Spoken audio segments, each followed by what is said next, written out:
Hi guys, Radhe Radhe. कैसे हो आप लोग? आए हो आप लोग ठीक हो गए, स्वस्थ हो गए, मस्त हो गए। तो मैंने किया ब्लॉग सुबह 10 बजे स्टार्ट बनाना, क्योंकि मैं अभी फ्री हुई हूँ नहा धोकर। तो मेरे को जाना है अभी खाना बनाने के लिए। तो मैंने पहले ब्लॉग बना लेते हैं, उसके बाद चलते हैं, क्योंकि अभी मौसम हो रहा है हमारे यहाँ बहुत ही ज़्यादा बेकार। तो आप लोगों को देखना है क्या मौसम हो रहा है। तो चलिए आपको दिखाते हैं हमारे यहाँ का मौसम। ये देखिए, ये देखिए, ये देखिए आप, हमारे यहाँ का मौसम इतना बेकार हो रहा है ना। हमारे यहाँ का मौसम जैसे वो पहाड़ी लोग नहीं बताते पहाड़ों का, क्योंकि जैसे हिमाचल में थोड़ी टाइम में मौसम बदलता रहता है, ऐसा मौसम हमारे यहाँ बदला हुआ है। अभी तो कितने दिन हो गए, 3-4 मतलब 3-4 दिन नहीं, 5-6 दिन हो गए जब से मौसम ऐसा किया, ऐसा ही है हमारे इधर। तो अब देखते हैं मौसम में बदलाव आता है कि नहीं आता। मुझे तो नहीं लगता, क्योंकि अब ना सर्दी भी बिल्कुल नज़दीक है। तो क्योंकि सर्दी के भी मतलब महीना भर से ऊपर निकल चुका है, सर्दी नहीं पड़ रही, तो इस वजह से मेरे को नहीं लगता कि मौसम में अब बदलाव हो सकता है कुछ भी। क्योंकि मौसम में बदलाव नहीं होगा, मेरे को नहीं लग रहा। क्योंकि अब एकदम से ठंड आएगी, एकदम से ठंड पड़ रही, मतलब इतनी ठंडी हवा चल रही है ना। आप देखोगे तो ये बोलोगे बाप रे कितनी ठंडी हवा चल रही। अभी मैं जाऊंगी खाना बनाने, खाना बना के फिर आऊँगी, क्योंकि ठंड की वजह से ना मैं लेट जा रही हूँ, लेट नहा रही हूँ, क्योंकि ये ठंड बहुत ज़्यादा पड़ रही है। तो ठंड लग रही है मेरे को भी, तो मैं लेट जाती हूँ खाना बनाने के लिए। खाना बना के फिर आऊँगी, फिर आराम से बैठूँगी, सोऊंगी। क्योंकि ना मेरे पास टाइम भी ना, टाइम तो रहता है, पर पता नहीं क्यों दिन छोटे छोटे हो रहे तो टाइम का पता ही नहीं चलता है। अभी जाऊँगी ना, मेरे को 1 बजा ही खाना बनाने में, मतलब टाइम इतने जल्दी निकल जाता है ना, तो पता ही नहीं चलता है कि क्या है क्या नहीं है। और काम तो फिर बाकी रह ही जाते हैं जो करना रहता वो तो, क्योंकि टाइम की कोई वैल्यू नहीं है ना। हम लोग सच में टाइम की वैल्यू नहीं समझते बिल्कुल भी। इतना वेस्ट करते हैं जब हमारे पास टाइम रहता है, और जब नहीं रहता ना तो फिर सोचते हैं यार टाइम मिल जाता थोड़ा बहुत तो। बस ऐसा हाल है हमारा कि अब वैसे भी दे उठने की आरस आ चुकी है, तो अब जल्दी जल्दी की तैयारी हो रही है। क्योंकि किसी किसी के यहाँ शादी है, बहुत सारे इनके यहाँ शादी है, जिनके यहाँ शादी नहीं है तो वो दूसरे की शादी में जाएंगे। तो इंतज़ार है कि किस किस की शादी आ रही है, उस शादी में हम भी जाएंगे। मेरे रिश्तेदारों में भी है 2-3 जगह शादी। एक मेरी बुआ की लड़की की है, एक मेरे चाचा के लड़के की है। तो अब देखते हैं कब है, कब जाना होगा, जा पाते हैं भी है कि नहीं जा पाते। क्योंकि मेरे को नहीं लग रहा जा पाएंगे, क्योंकि अभी तो बोनी हुई नहीं, फिर बोनी होगी, उसके बाद फिर पानी चलना स्टार्ट हो जाएगा। तो मेरे यहाँ ना क्या है, मेरे यहाँ रीज़न ये है कि हमारे यहाँ बोनी करके ना मोटर चालू कर देते हैं। तो कब तक मोटर चलती है, जब तक कटती नहीं है ना हमारे यहाँ गेहूँ, जब तक मोटर चलती ही रहती है, बंद नहीं करते, परमानेंट चालू रहती है मोटर। क्योंकि 2 मोटर चलती है परमानेंट के लिए। ये मान लो कितने महीने में आ जाती है गेहूँ, 2 महीने में आ जाती है। हाँ, ये मान लो 1.5-2 महीने में गेहूँ आ जाते हैं शायद, नहीं आते कि 4 महीने में भी आते होंगे। तो जब तक मोटर चलती ही रहती है, क्योंकि मुझे नॉलेज नहीं है सही बताऊँ तो, क्योंकि हम लोग, मेरे को सही में पता नहीं है इस चीज़ का, क्योंकि कभी करी नहीं है मैंने और ना ही मेरे को पता है। क्योंकि हम लोग ना जब हम लोग छोटे छोटे थे, मान के चलो कि मैं होंगी 8-10 साल की थी, 8-10 साल, हाँ 10-12 साल की थी। उसके बाद हम लोग ना इंदौर शिफ्ट हो गए थे। तो हम लोग इंदौर रहने लगे थे ना, तो उसके बाद हम लोग खेती करते ही नहीं थे। तो हमको इतना नॉलेज भी नहीं है, क्योंकि जब छोटी थी मैं बहुत ज़्यादा ही, तो पता नहीं चलता था क्या होता है क्या नहीं होता। वो तो यहाँ आके पता चला है कि इतना पानी हम, पर मतलब फिर भी जितना मेरे को याद है कि हम लोग पानी नहीं देते थे। एक पानी हमारे यहाँ बहुत मुश्किल से दिखता था, क्योंकि कंडीशन भी उतनी अच्छी नहीं थी और पैसे भी ज़्यादा लगते थे पानी देने में। और पानी भी ऐसा है कि सरकारी मतलब एक तालाब है हमारे यहाँ सरकारी है, और बाकी सब प्राइवेट है। तो सरकारी में सब अपने 2-2 3-3 मतलब जनरेटर, मतलब सॉरी जनरेटर बोल रही हूँ, क्या बोलते हैं उसको, इंजन। तो लाइट रहती थी तो मोटर चला लेते थे, नहीं तो इंजन चला लेते थे। ऐसे करके पानी दे लेते थे लोगों ने। अब हमारे पास साधन नहीं था, तो हम लोग पानी नहीं दे पाते थे। जो दूसरा दे लेता था उसके से ही दे पाते थे हम लोग। तो हम लोग एक ही पानी देते थे, कभी एक ही देते थे, कभी एक पानी भी नहीं दे पाते थे। ऐसा होता था हमारे साथ में।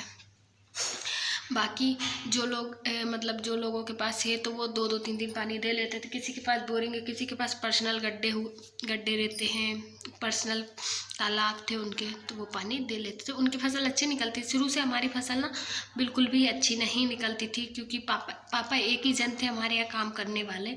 मेरे 2 भाई है, तो वो छोटे छोटे थे जब, तो काम नहीं करते थे वो जब इतना, क्योंकि खेती में ना समझ में हर किसी को नहीं आता। और मेरा बड़ा वाला भाई है, उसको खेती का तो बिल्कुल भी नॉलेज नहीं है, क्योंकि उसने कभी भी नहीं की है, तो वो तो जानता ही नहीं है खेती के बारे में कुछ भी। उसको तो धूप देख के ही चक्कर आने लगते थे। कभी हमारे यहाँ खेती ढंग से हुई नहीं, पर यहाँ आके पता चला खेती जब ये लोग करते हैं तो बहुत मतलब अच्छी फसल निकलती है। बाकी बहुत ज़्यादा अच्छी निकल जाती है यहाँ फसल, क्योंकि इतनी मेहनत करते हैं ये लोग। तो हमारे यहाँ ऐसी फसल नहीं निकल पाती है, क्योंकि हम लोग इतनी मेहनत नहीं करते थे, क्योंकि हमारे पास इतनी सुविधा नहीं थी। यहाँ सारी सुविधा है। देखो भाई, पैसे लगाओगे तो फसल अच्छी निकलेगी, नहीं लगाओगे तो नहीं निकलेगी, वो तो बात की बात। अब ये लोग खाद भी डालते हैं, दवाई भी कम से कम 6-7 डालते हैं। हम लोग एक आधी बार दवाई डालते थे, क्योंकि टाइम नहीं था ना किसी के पास, कोई देखने जाता ही नहीं था खेत पे। पापा जाते थे, देख के आ जाते थे, बोल देते थे इल्ली लगी, और बोलते थे इल्ली नहीं लगी, कोई रोग नहीं लगा, बस आ जाते थे। तो ऐसा हाल है हमारे इधर। तो हम लोग तो ना फसल ढंग से कभी नहीं निकली हमारे यहाँ। तो हम लोगों ने क्या किया, बटिया से खेती दे दी है। मतलब बटिया से मतलब ऐसा कि वो पैसे दे देते थे, और हम उनको 1 साल के लिए खेती देते। 1 साल, 2 साल, 3 साल, जितने साल के लिए आपको देना है उतने साल के लिए हम लोग दे देते हैं। तो हम लोग खेती नहीं करते, हम लोग सब इंदौर में शिफ्ट है, तो इंदौर में ही रहते हैं। तो मेरा पीहर इंदौर में ही है, गांव में भी है, बट गांव हम लोग बहुत कम जाते हैं, साल 2 साल में जाते हैं। नहीं तो हम लोग हमेशा इंदौर ही रहते हैं, क्योंकि इंदौर में सब कुछ है हमारे पास में। गांव पे इतनी ज़मीन भी नहीं है कि हम लोग वहाँ रह के हम सबका पेट पाल सके, तो हम लोग इंदौर ही रहते हैं। अब बहुत सौ का क्वेश्चन ये होगा, आप इंदौर में रहते हो तो क्या करते हो? तो मैं आप लोगों को बता दूं, मेरे दोनों भाई काम करते हैं शेयर मार्केट का। तो हमारा खुद का पर्सनल मकान है, एक नहीं 3 मकान है हमारे खुद के पर्सनल। तो किराया ही हमारा 50,000 आता है। तो हमको ज़रूरत नहीं पड़ती कभी भी जॉब करने की। बहुत मतलब जॉब करने मेरे दोनों भाई नहीं जाते, दोनों घर से ही काम करते हैं। तो ऐसा है हमारी लाइफ ना, बहुत ज़्यादा डिफ़िकल्ट है। मतलब जब हम लोग छोटे थे ना, जब हम लोगों ने थोड़ा संघर्ष किया है, पर एक बात ये भी है, ये अच्छी है कि मैंने कभी कोई संघर्ष नहीं किया मेरी लाइफ में। मैं इतनी बड़ी हो गई, जब तक मैंने जो भी किया है वो ससुराल में आके किया है संघर्ष। मायके में कभी मुझे कोई भी चीज़ की कभी भी प्रॉब्लम नहीं हुई है, क्योंकि मेरे मायके वाले ना मतलब गरीब भले थे, पर दिल से बहुत ज़्यादा ही अमीर। आज भी मुझे जो चीज़ चाहिए रहती है ना, उस चीज़ पे हाथ रख देती हूँ ना, तो वो चीज़ मेरे पापा मुझे दिला देते हैं। कभी कोई चीज़ की मुझे कमी नहीं रहती है। मायके वालों की तरफ से तो कभी कुछ चीज़ की कमी आज तक नहीं रही, और ना ही कभी रहेगी। मेरा कहने का मतलब ये है, जब तक मेरे माँ बाप है, जब तक तो मुझे हर चीज़ मिलती रहती है मायके से। अब देखते हैं आगे चल के, भगवान जाने और लाइफ कैसी होगी मायके की। बाकी अभी तो बहुत अच्छी है। आई होप ऐसी ही लाइफ सबकी रहती हो। रही बात भाभीयों की, तो मेरी 2 भाभी हैं, मतलब मेरे दोनों भाइयों की शादी हो गई, दोनों के बच्चे भी हैं। एक का एक लड़का है, एक लड़का एक लड़की है, 2 ही हैं। एक मतलब दोनों मेरे से ही बड़े हैं, मैं सबसे छोटी हूँ। तो उन लोगों की शादी हो चुकी है, उनके मतलब उनकी फैमिली सेटल है, कोई प्रॉब्लम नहीं है। ऐसा नहीं है कि अब मेरे भाइयों की शादी होनी है कि ये वो, नहीं। अभी मेरी मम्मी की तबीयत ज़्यादा ख़राब हो रही थी, तो उनको इंदौर से बिल्कुल भी आराम नहीं लग रहा था। बहुत बड़े बड़े हॉस्पिटल में चेक करवाया उनको, उनका जहाँ से परमानेंट इलाज चलता था ना, तो फिर हम लोगों ने वहाँ से इलाज करवाया, तो वहाँ से उनको आराम है। तो शायद कभी कभी ऐसा होता है कि जगह भी नहीं फलती किसी किसी को, तो शायद ऐसा हो सकता है कि मेरी मम्मी को वहाँ की इंदौर की जगह नहीं फल रही, क्योंकि हम लोग जब से इंदौर शिफ्ट हुए ना, हमको इंदौर शिफ्ट हुए 10 साल हो चुकी है। तो जब से हम लोग इंदौर शिफ्ट हुए, तब से ही मेरी मम्मी की तबीयत ख़राब रहती है परमानेंट इंदौर में। तो अभी वो गांव पे थी ना, तो उनकी तबीयत 1 नंबर थी, बिल्कुल ठीक ठाक हो गई थी वो। तो अब देखते हैं, अभी तो वो इंदौर गई हैं, कल इंदौर के लिए निकली है वो, क्योंकि उनको शॉपिंग करनी थी इंदौर।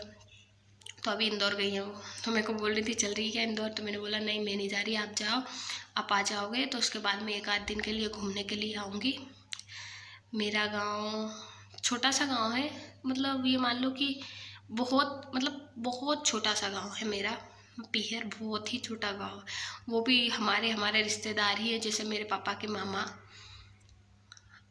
हाँ यही है पापा के मामा, और 2 समाज और है बस। और बहुत इतना छोटा सा गांव है ना, आप भी देखोगे तो बोलोगे कितना छोटा गांव है, बहुत छोटा गांव है।